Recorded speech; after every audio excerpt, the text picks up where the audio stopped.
Hello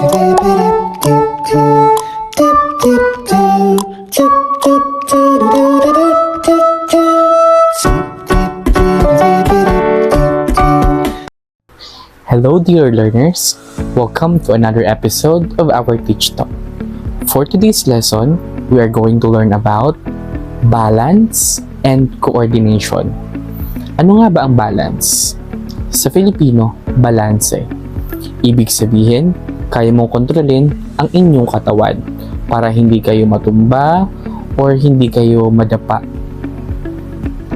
Ang coordination naman, ito ay kung tama ba at naayon sa galaw at kilos ng iyong body parts, lalo na kung sumasabay ka sa bilang. So ngayon, yan ang ating ipofocus sa aralin na ito. Pero, safety check muna tayo mga bata. Dito, kakailanganin natin na malapit kayo sa wall o di kaya naman ay pwede kayong may mahawakan dahil ititrain natin ang balanse. Okay lang yan. Normal lang na mag-wobble kayo kasi napapractice naman at unti-unti nating mapaperfect kung paano nga na ba natin makukuha ang tamang balanse at coordination. Siyempre, ihanda din ang tubig at kung ano pa man ang kakailanganin para makaiwas tayo sa aksidente. Tingnan din po ang sahig kung ito ay basa para safe tayong makakagalaw. Naintindihan mga bata? Tara, let's start!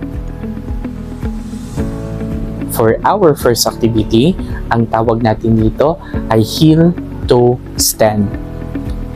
Titignan natin at susubukin natin ang inyong balanse kung kaya ba ito ng ating katawan. Simple lamang. Ibig sabihin, yung ating heel ay ipupunta natin sa front ng ating toe at isi-switch natin yan mamaya. So ganito, kung mapapansin nyo, itong left foot, I'll gonna forward it dito sa harap ng aking isang paa. So kung mapapansin nyo dito, dapat walang bakante.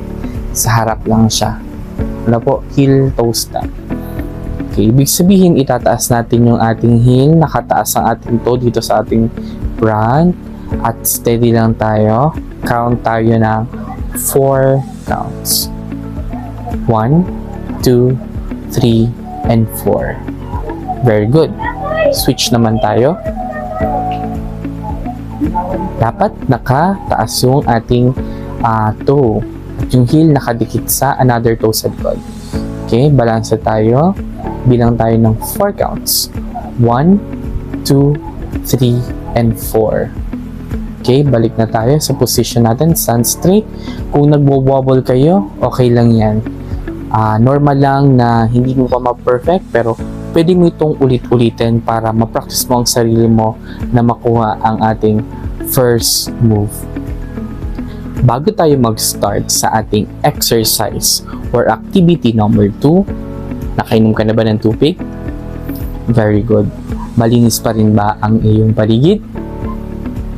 Magaling. Sige.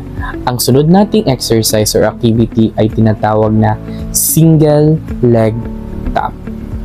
So, ibig sabihin, gagamit tayo ng paa at magtatap tayo. Dito, susubukin ang ating balance at coordination. Tara, simulan na natin. Sa pagsisimula, dapat ang ating mga kamay ay nakalagay sa ating bewang para mas makadagdag ito ng balansa sa katawan. Una nating itatap ay sa harap muna. Okay, ganito lamang siya. Bilang tayo ng tig for 4 counts. Magtatap tayo ng 4 counts in stepping our 1 foot forward. 1, 2, 3, 4. And then ibalik. Okay, side naman. 1, 2, 3, 4. And then ibalik natin. Okay, sige.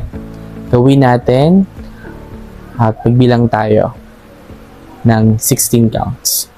1, 2, 3, 4, 5, 6, 7, 8, 8, 7, 6, 5, 4, 3, 2, and 1. Gawin naman natin sa kabila.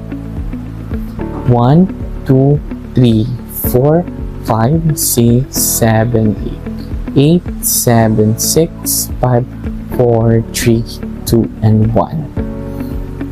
Nakuha ba? Very good.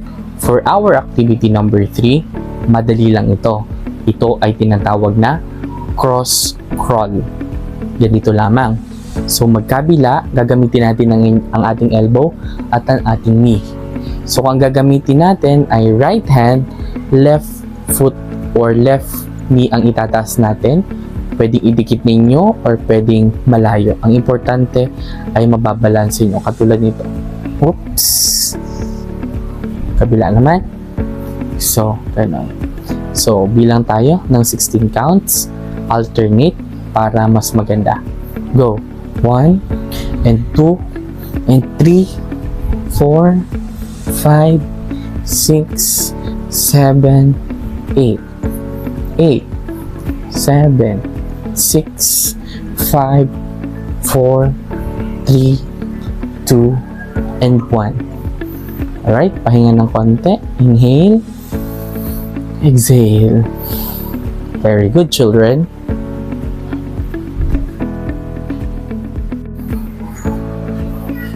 For our last activity or exercise para sa balance and coordination, ito ay napakadali lamang.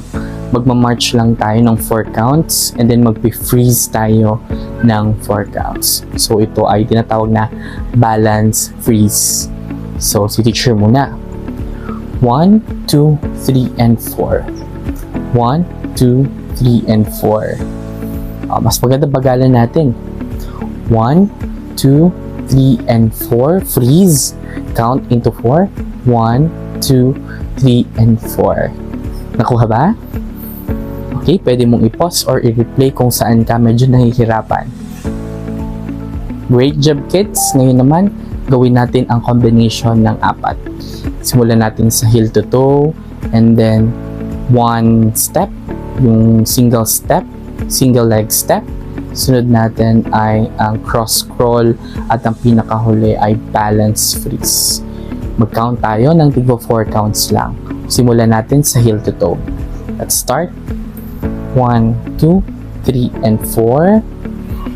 1, 2, 3, and 4.